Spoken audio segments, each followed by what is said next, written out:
Hello friends, किताब summary में आपका स्वागत है। क्या आपको कभी ऐसा लगता है कि आप जिंदगी में बहुत कुछ करना चाहते हो, आइडियाज भी है, एक्साइटमेंट भी है, लेकिन हर बार आपको कुछ रोक लेता है।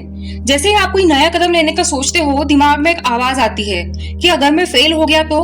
और सच कहे तो हम सब ने ये कभी ना कभी फील जरूर किया है कि अगर जिंदगी के किसी मोड़ पर थोड़ा सा साहस दिखा लिया होता, थोड़ा सा रिस्क ले लिया होता, तो शायद आज सब कुछ अलग होता।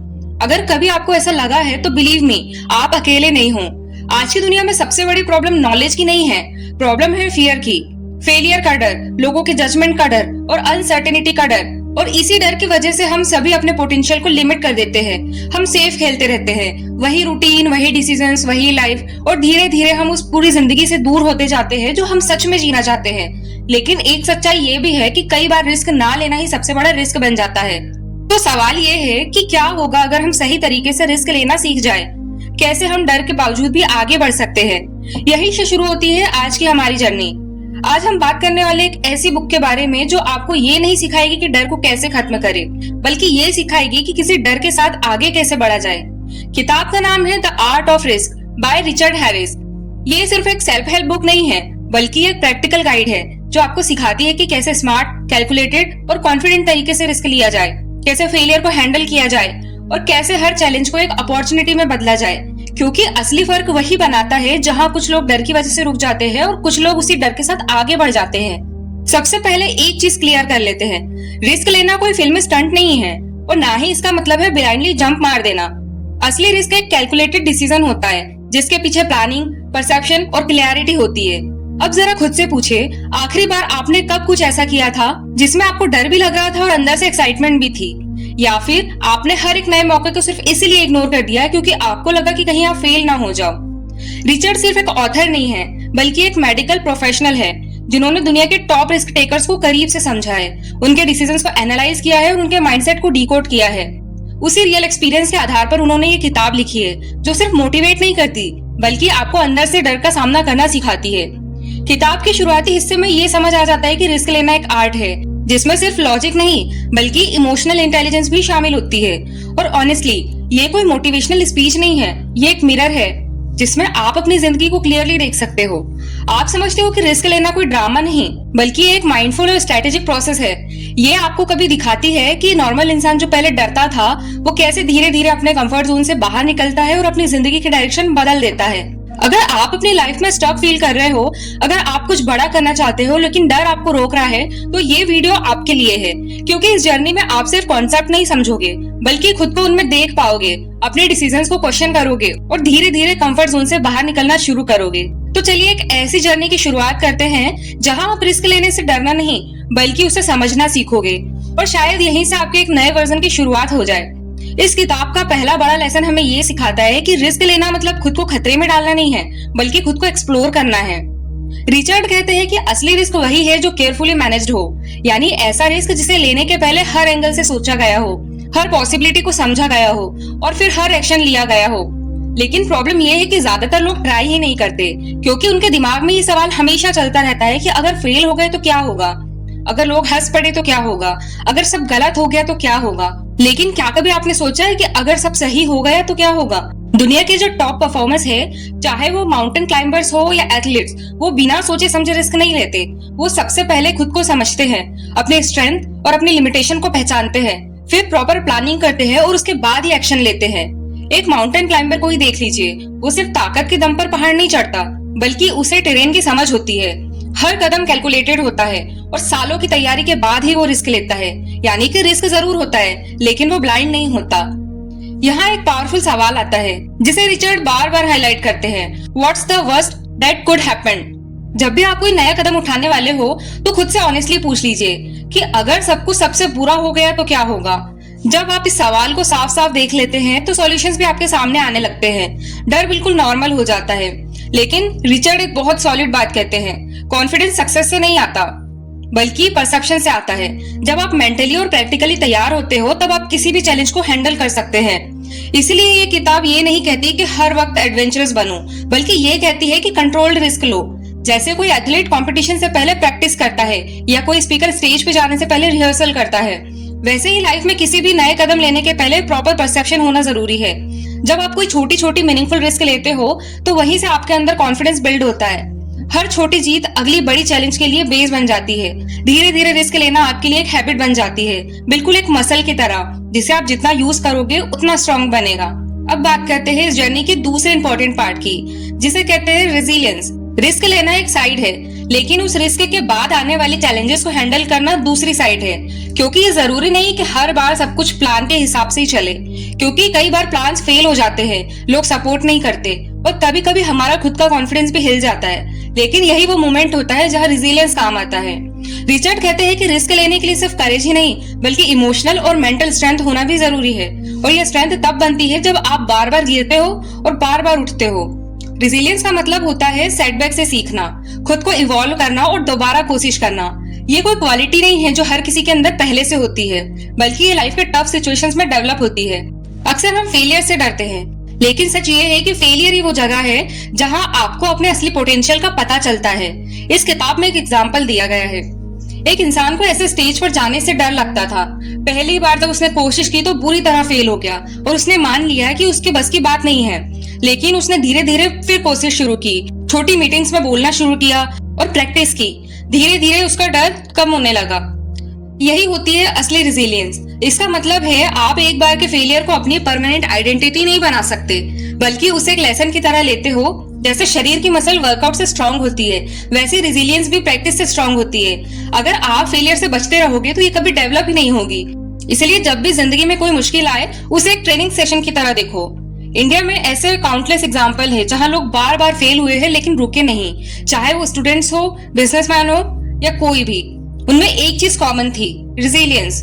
रिचर्ड हैरिस एक पावरफुल बात कहते हैं कि जब तक आप अपने कंफर्ट जोन से बाहर नहीं निकलते तब तक आपको पता ही नहीं चलता कि आप अंदर से कितने स्ट्रांग हो। सेफ चॉइसेस आपको ग्रो नहीं कराती। असली ग्रोथ तब शुरू होती है जब आप मुश्किलों का सामना करते हो, और हर बार जीतना जरूरी नहीं होता। कभी कभी उस प्रोसेस से गुजरना ही अपने आप में एक बड़ी अचीवमेंट होती है। अगर आपने ऑनेस्टली ट्राई किया है, अपना बेस्ट दिया है, तो आप ऑलरेडी ग्रो कर चुके हो। धीरे धीरे आप खुद से कहना शुरू कर देते हो कि हाँ मैं गिरा था लेकिन मैं रुकने वाला नहीं हूँ। और जब ये माइंडसेट बन जाता है तब हर चैलेंज एक अपॉर्चुनिटी बन जाता है, हर फेलियर एक टीचर बन जाता है, और आप एक ऐसे इंसान बन जाते हो जिसे लोग रिस्क लेने वाला नहीं बल्कि विनर के रूप में देखने लगते हैं। एक बहुत अच्छी लाइन है जिसे हम अक्सर समझ नहीं पाते, और वो ये है कि बहादुरी और बेपरवाही के बीच का फर्क। बाहर से दोनों ही एक जैसे लगते हैं, लेकिन असल में इनका इम्पैक्ट बिल्कुल अलग होता है। द आर्ट ऑफ रिस्क का अगला लेसन इसी फर्क को क्लियर करता है। रिचर्ड कहते हैं कि रिस्क तभी मीनिंगफुल होता है जब उसमें करेज के साथ अवेयरनेस भी हो। लेकिन एक्साइटमेंट या थ्रिल के लिए कुछ भी कर देना रिस्क नहीं है, बल्कि रेकलेसनेस है। कई बार हम किसी को कुछ डेयरिंग करते हुए देखते हैं और तुरंत कह देते हैं कि ये तो पागलपन है, ये तो रेकलेस है। लेकिन क्या पता उस इंसान ने उस काम को करने के पहले रिस्क को समझा हो, हर प्रिकॉशन ली हो और प्रॉपर प्लानिंग की हो। तब वो रेकलेस नहीं बल्कि कैलकुलेटेड करेज होता है। हैरिस एक बहुत पावरफुल बात कहते हैं, करेज का मतलब डर खत्म हो जाना नहीं है, बल्कि डर को समझकर भी आगे बढ़ना है, वो भी प्रिपरेशन के साथ। यानी आपको डर लगेगा, ये नेचुरल है, लेकिन आप उस डर के बावजूद पॉसिबिलिटी को एक्सेस करके डिसीजन लेते हो। वही दूसरी तरफ रेकलेस बिहेवियर का मतलब होता है बिना सोचे समझे एक्शन लेना, सिर्फ थ्रिल के लिए, बिना किसी बैकअप प्लान के। मान लीजिए कोई अपनी जॉब छोड़कर बिजनेस शुरू कर देता है बिना रिसर्च के, बिना मार्केट को समझे और बिना फाइनेंशियल सेफ्टी के, तो वो रिस्क नहीं है, वो रेकलेसनेस है। लेकिन अगर वही इंसान प्लानिंग के साथ पार्ट टाइम शुरुआत करके, मार्केट को एनालाइज करके और बैकअप के साथ आगे बढ़ता है, तो वो करेज के साथ रिस्क ले रहा है। एक एग्जांपल सोचिए स्टंट पायलट का। लोग उसे देखकर कहते हैं कि ये तो क्रेजी है, लेकिन उन्हें नहीं पता होता कि हर फ्लाइट से पहले वो 2 घंटे प्रैक्टिस करता था, सेफ्टी चेक्स करता है और हर मूव को लेने से पहले प्लान करता है। वो रेकलेस नहीं है बल्कि हाईली कैलकुलेटेड रिस्क टेकर है। यही माइंडसेट हमें अपनाना है। हर डेयरिंग काम को रेकलेस मत समझो और हर सेफ डिसीजन को करेज मत मानो, क्योंकि कई बार दूसरों के करेज को सिर्फ इसलिए रेकलेस कह देते क्योंकि हमें खुद पर भरोसा नहीं होता। इसीलिए दूसरों को जज करने से पहले खुद को समझना जरूरी है। जब भी कोई बड़ा डिसीजन लेना है तो खुद से 2 सिंपल सवाल पूछो। पहला, क्या मैं ये स्टेप प्रॉपर लॉजिक, एनालिसिस और प्रिपरेशन के साथ ले रहा हूँ? और दूसरा, क्या ये सिर्फ मोमेंटरी एक्साइटमेंट का रिजल्ट है? अगर जवाब पहले सवाल की तरफ है तो आप करेज दिखा रहे हो, अगर दूसरे की तरफ है तो आपको रुककर सोचना चाहिए। जब ये क्लैरिटी आ जाती है तो आप अपने डिसीजन के लिए ज्यादा रिस्पॉन्सिबल बन जाते हो। तब हर डिसीजन इमोशनल रिएक्शन नहीं होता, बल्कि एक वेल प्लान्ड प्रोजेक्ट बन जाता है। याद रखो, रेकलेस डिसीजंस कभी कभी शॉर्ट टर्म थ्रिल देते हैं, लेकिन लॉन्ग टर्म रिग्रेट छोड़ जाते हैं। वहीं करेज बेस्ड डिसीजन शुरुआत में टफ लगते हैं, लेकिन एंड में ग्रोथ और सेल्फ रिस्पेक्ट देते हैं। और करेज सिर्फ बड़े एडवेंचरस कामों में नहीं होता। करेज तब भी होता है जब आप बार बार रिजेक्ट होने के बाद फिर से इंटरव्यू देने जाते हो, या जब आपको लगता है कि आप में टैलेंट नहीं है, फिर भी आप कोई नई स्किल सीखना शुरू करते हो। और अगली बार जब भी आप कोई ऐसा बड़ा स्टेप लो तो खुद से जरूर पूछना, ये करेज है या सिर्फ थ्रिल। अब बात करते हैं अगले लेसन की, फेलियर से सीखने की। रिस्क लेना एक बात है और इस रिस्क में फेल हो जाना दूसरी बात। लेकिन सबसे इम्पोर्टेंट बात यह है कि आप फेलियर को कैसे देखते हो। क्या आप उसे शेम समझकर भूल जाते हो या फिर उसे एनालाइज करके सीखते हो। रिचर्ड कहते हैं कि फेलियर सक्सेस का ऑपोजिट नहीं है, बल्कि सक्सेस की तरफ जाने वाला एक स्टेप है। अगर आप कभी फेल ही नहीं हुए तो हो सकता है कि आपने कोई रियल चैलेंज लिया ही नहीं हो। हमारी सोसाइटी में फेलियर को बहुत गलत तरीके से देखा जाता है। एग्जाम में फेल हो जाओ, इंटरव्यू क्लियर ना हो तो लोग तुरंत जजमेंट दे रहे होते हैं कि ये इसके बस की बात नहीं है। लेकिन रियलिटी ये है कि दुनिया के सबसे सक्सेसफुल लोग वही है जो बार बार फेल हुए हैं, लेकिन हर बार उठे और नए तरीके से कोशिश की। इस किताब में एक एग्जाम्पल दिया है एक इंसान का जो पब्लिक प्रेजेंटेशन में फेल हो गया। उसका कॉन्फिडेंस टूट गया, लेकिन उसने गिव अप नहीं किया। उसने अपने मिस्टेक्स को एनालाइज किया और समझा कि कहाँ कमी थी, और उसी सीख के साथ अगली बार बेटर परफॉर्म किया। और यही अप्रोच उसे सक्सेस की तरफ ले गई। ये कॉन्सेप्ट हर फील्ड में लागू होता है, चाहे स्टूडेंट हो, बिजनेसमैन हो या आर्टिस्ट। जब आप फेलियर को सिर्फ हार मानते रहोगे तो वो आपको नीचे गिराता रहेगा, लेकिन जैसे ही आप उसे फीडबैक की तरह देखने लगते हो, वही आपका सबसे बड़ा टीचर बन जाता है। एक सिंपल एग्जांपल लो, अगर कोई फोटोग्राफी एग्जीबिशन में फेल हो जाता है और लोग उसकी फोटोज पसंद नहीं करते, तो वो दो रास्ते चुन सकता है, या तो वो कैमरा छोड़ दे या फिर फीडबैक लेकर अपनी स्किल्स इंप्रूव करे और फिर से ट्राई करे।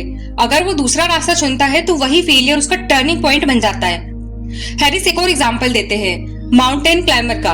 पहली बार वो क्लाइंब करता है तो चोट लगती है, फेल हो जाता है, लेकिन वो रुकता नहीं, बल्कि अपनी प्लानिंग इंप्रूव करता है, ट्रेनिंग करता है और कुछ समय बाद वही पीक सक्सेसफुली क्लाइंब कर लेता है।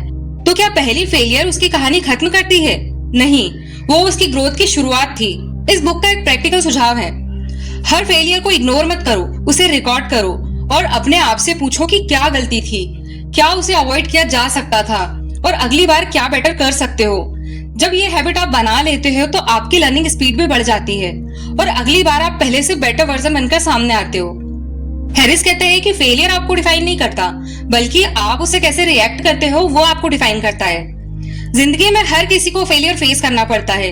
कोई भी इंसान ऐसा नहीं है जिसके लाइफ में सेटबैक्स ना आए हो, लेकिन यही फेजेस आपको मेंटली स्ट्रांग बनाते हैं, इमोशनली स्टेबल बनाते हैं और सबसे जरूरी आपको हम्बल बनाते हैं। सक्सेस कभी स्ट्रेट लाइन नहीं होती, वो जिगजैग होती है, कभी ऊपर कभी नीचे। लेकिन अगर आप हर नीचे गिरने वाली चीज से कुछ सीख रहे हो तो आप एक्चुअली आगे बढ़ रहे हो। एक पावरफुल थॉट है, सक्सेसफुल लोग फेलियर से नहीं डरते और ना ही वो कोशिश करने से डरते हैं। अगर आप फेलियर से डरते हो तो सोचो आपके कितने मौके सिर्फ इसी डर की वजह से खो रहे हैं। लेकिन अगर हर फेलियर ने आपको थोड़ा और स्ट्रांग बना दिया है तो आपने सक्सेस से भी ज्यादा वैल्यूएबल चीज हासिल की है, वो है एक्सपीरियंस। अब आते हैं एक और इम्पोर्टेंट लेसन पर, कम्युनिटी की पावर। हम अक्सर सोचते हैं कि रिस्क लेना एक अकेला सफर है, कि हर चैलेंज में हमें खुद ही फेस करना पड़ेगा, लेकिन रिचर्ड कहते हैं कि ऐसा नहीं है। हर सक्सेसफुल रिस्क टेकर के पीछे एक सपोर्ट सिस्टम होता है, एक कम्युनिटी होती है जो उसे पुश करती है, गाइड करती है और मुश्किल समय में संभालती है। एक माउंटेन क्लाइंबर का एग्जांपल लेते हैं। जब वो सोलो क्लाइंब करता है तो उसकी लिमिट्स जल्दी सामने आ जाती है, लेकिन जब वो टीम के साथ क्लाइंब करता है तो वो एक दूसरे से सीखते हैं, एक दूसरे को मोटिवेट करते हैं और मिलकर मुश्किल पीक तक पहुंच जाते हैं। यही चीज हमारी लाइफ में भी अप्लाई होती है। जब आप कोई नया काम शुरू करते हो, चाहे वो बिजनेस हो, पैशन हो या करियर चेंज, अगर आपके पास कोई गाइड हो, आपको हिम्मत देने वाला और समझने वाला हो, तो डर ऑटोमेटिकली कम हो जाता है। जब आप अपने गोल्स किसी के साथ शेयर करते हो तो आपकी कमिटमेंट भी बढ़ जाती है। आपको लगता है कि आपको अपने आप को प्रूव करना है और यही चीज डिस्ट्रैक्शन से बचाती है। साथ ही जब आप दूसरों के साथ काम करते हो तो आप उनसे सीखते हो, कुछ चीजें सिखाते हो और हर इंसान का पर्सपेक्टिव अलग होता है और वही आपको ग्रो करता है। हैरिस कहते हैं कम्युनिटी सिर्फ एक सेफ्टी नेट नहीं है, बल्कि इंस्पिरेशन और ग्रोथ का सोर्स है। ये कम्युनिटी आपके फ्रेंड्स, फैमिली, कलीग्स या कोई भी हो सकते हैं। बस जरूरत है ओपन होने की, अपने स्ट्रगल्स शेयर करने की और लोगों को अपनी जर्नी का हिस्सा बनाने की। प्रॉब्लम ये है कि हम में से बहुत लोग अपनी प्रॉब्लम्स छुपाते हैं क्योंकि हमें लगता है कि लोग जज करेंगे। पर जब आप अपनी बात को खुलकर शेयर करते हो तो सिर्फ सामने वाले को ही फायदा नहीं होता, बल्कि आप खुद भी हल्का महसूस करते हो। जब आप दूसरों के साथ काम करते हो तो आप उनकी सोच, उनकी फीलिंग्स और उनके चैलेंजेस को समझने लगते हो। आपको यह एहसास होता है कि हर इंसान की जर्नी अलग है, हर किसी का स्ट्रगल अलग है, और यही अंडरस्टैंडिंग आपको इमोशनली मैच्योर बनाती है। इस किताब में एक बहुत सुंदर लाइन कही गई है कि शेयर्ड एक्सपीरियंस सिर्फ यादें नहीं बनाते, बल्कि ऐसे लेसन्स देते हैं जो पूरी जिंदगी आपके साथ रहते हैं। और कम्युनिटी का मतलब सिर्फ हेल्प लेना नहीं होता, बल्कि हेल्प देना भी है। जब आप किसी को गाइड करते हो, मोटिवेट करते हो या सिर्फ उनकी बात सुनते हो, तो तब आप खुद भी ग्रो कर रहे होते हो। असली कम्युनिटी वही होती है जहां लोग साथ में आगे बढ़ते हैं, एक दूसरे को ऊपर उठाते हैं, और जब आपको ऐसे सपोर्ट सिस्टम की जरूरत होती है तो रिस्क लेना अपने आप आसान हो जाता है कि आप गिर भी गए तो आपको उठाने वाला कोई है। अब बात आती है सबसे इम्पोर्टेंट हिस्से की, जो कुछ हमने सीखा उसे रियल लाइफ में अप्लाई कैसे करें। क्योंकि सच तो ये है कि नॉलेज तब तक बेकार है जब तक कि वो एक्शन में कन्वर्ट ना हो। हम में से बहुत लोग किताबें पढ़ते हैं, वीडियोस देखते हैं, इंस्पायर्ड भी होते हैं, लेकिन कुछ दिनों बाद सब कुछ भूल जाते हैं और वापस उसी रूटीन में चले जाते हैं। रिचर्ड इस बात को बहुत क्लियरली बताते हैं कि रियल ट्रांसफॉर्मेशन तभी आता है जब आप सीख को हैबिट में बदलते हो, यानी जब आप कॉन्शियसली ये डिसाइड करते हो कि आप कंफर्ट जोन से बाहर निकलोगे, रिस्क लोगे और हर चैलेंज को अपॉर्चुनिटी की तरह देखोगे। आप इन लेसन्स को अपनी डेली लाइफ में स्टेप बाय स्टेप इंप्लीमेंट कर सकते हो। सबसे पहले, जब भी आप कोई नया काम शुरू करने वाले हो तो खुद से पूछो कि क्या मैंने ये रिस्क सही से समझा है, क्या मैंने वर्स्ट केस सिनेरियो सोचा है, और क्या मेरे पास उसका सॉल्यूशन है। अगर जवाब हाँ है तो आगे बढ़ो, क्योंकि प्लानिंग डर को काफी हद तक कम कर देती है। और दूसरा, जब भी कुछ गलत हो जाए तो उसे फेलियर मत समझो, उसे फीडबैक समझो। एक डायरी में लिखो कि कहाँ गलती हुई है और अगली बार क्या बेहतर कर सकते हो। जब आप खुद को एनालाइज करना शुरू कर देते हो तो आपकी ग्रोथ ऑलमोस्ट गारंटेड हो जाती है। और तीसरा है, हर हफ्ते खुद को एक छोटा सा चैलेंज दो, कुछ ऐसा जो आपको थोड़ा अनकंफर्टेबल लगे, जैसे किसी नए इंसान से बात करना, किसी आइडिया पे काम शुरू करना या कोई नई स्किल सीखना। ये छोटे छोटे स्टेप्स आपके अंदर धीरे धीरे कॉन्फिडेंस बिल्ड करते हैं और आपकी रिस्क टेकिंग एबिलिटी को मजबूत बनाते हैं। चौथा, एक सही कम्युनिटी का हिस्सा बनो। अपने आसपास ऐसे लोगों को ढूंढो जो आपके जैसे गोल्स पर काम कर रहे हो, उनसे बातचीत करो, आइडिया शेयर करो, उनसे सीखो। जब आप दूसरों के एक्सपीरियंस से सीखते हो तो आप बहुत तेजी से ग्रो करते हो और अपनी लिमिटेशन से बाहर निकलते हो। और सबसे इम्पोर्टेंट, खुद के प्रति थोड़े काइंड बनो। कई बार हम खुद से बहुत ज्यादा हार्श हो जाते हैं, हर गलती पर खुद को ब्लेम करते हैं, जो लॉन्ग टर्म में नुकसान करता है। रिचर्ड कहते हैं कि सेल्फ कंपैशन जरूरी है। हर सेटबैक के बाद खुद से ये कहो कि मैं सीख रहा हूँ और ये प्रोसेस का हिस्सा है। जब आप खुद को एक्सेप्ट करना सीख जाते हो तो फेलियर आपको तोड़ता नहीं है, बल्कि आपको और मजबूत बनाता है। मान लो आप अपनी जॉब छोड़कर किसी क्रिएटिव फील्ड में जाना चाहते हो, तो ये डिसीजन हमेशा डरावना लगेगा। लेकिन अगर आपने फाइनेंशियली बैकअप तैयार किया है, स्किल पर काम किया है, गाइडेंस ली है और नेटवर्क बनाया है, तो वही रिस्क एक स्मार्ट डिसीजन बन जाता है। और जब आप शुरुआत में स्ट्रगल करते हो तो आपकी रेजिलियंस काम आती है। हर छोटी सक्सेस फिर से प्रूव बन जाती है कि आप सही रास्ते पर हो। द आर्ट ऑफ रिस्क सिर्फ एक मोटिवेशनल किताब नहीं है, बल्कि एक प्रैक्टिकल रोड मैप है जो उन लोगों के लिए जो जिंदगी में आगे बढ़ना चाहते हैं लेकिन डर की वजह से रुक जाते हैं। अगर आप इन लेसन्स को रोज अपनी रूटीन में अप्लाई करना शुरू कर देते हो तो धीरे धीरे आप खुद एक नया वर्जन बनना चालू कर देते हो। एक ऐसा वर्जन जो कॉन्फिडेंट है, ज्यादा अवेयर है और चैलेंजेस के लिए तैयार है। और सच तो ये है कि जिंदगी कभी भी परफेक्ट मोमेंट का इंतजार नहीं करती। ना कोई ऐसा दिन आता है जब सब कुछ क्लियर हो, ना ही कोई गारंटी होती है कि हर डिसीजन सक्सेसफुल होगा। लेकिन एक चीज तय है, जो लोग सिर्फ सोचते नहीं बल्कि एक्शन लेते हैं, वही अपनी कहानी खुद लिखते हैं। ये किताब हमें ये नहीं सिखाती कि डर खत्म हो जाएगा, बल्कि ये सिखाती है कि डर के साथ आगे कैसे बढ़ना है। और हर चैलेंज में एक चांस छुपा होता है, हर सेटबैक में एक सिग्नल होता है और हर रिस्क एक नया रास्ता बना सकता है अगर आप उसे समझदारी से ले। अगर आज आप किसी एक ऐसे पॉइंट पर है जहां आप कंफ्यूज हो, रुके हुए हो या सिर्फ डर की वजह से कोई कदम नहीं उठा पा रहे हो, तो खुद से 2 सवाल जरूर पूछना। अगर मैंने ये रिस्क लिया और फेल हो गया तो क्या मैं वापस उठ नहीं सकता? और अगर मैंने ये रिस्क नहीं लिया तो क्या मैं खुद के साथ ऑनेस्टली जी पाऊंगा? क्योंकि हर जर्नी अलग होती है, उसका डायरेक्शन तभी बदलता है जब आप पहला कदम लेते हो। छोटा ही सही, लेकिन कदम लेना जरूरी है।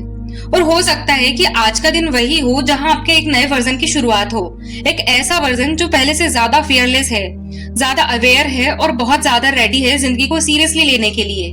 ये सिर्फ एक वीडियो नहीं बल्कि एक रिमाइंडर है कि आप क्या बन सकते हो।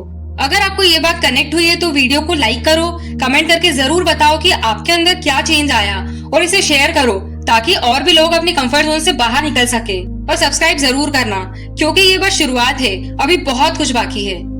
मिलते हैं अगली वीडियो में। Bye bye.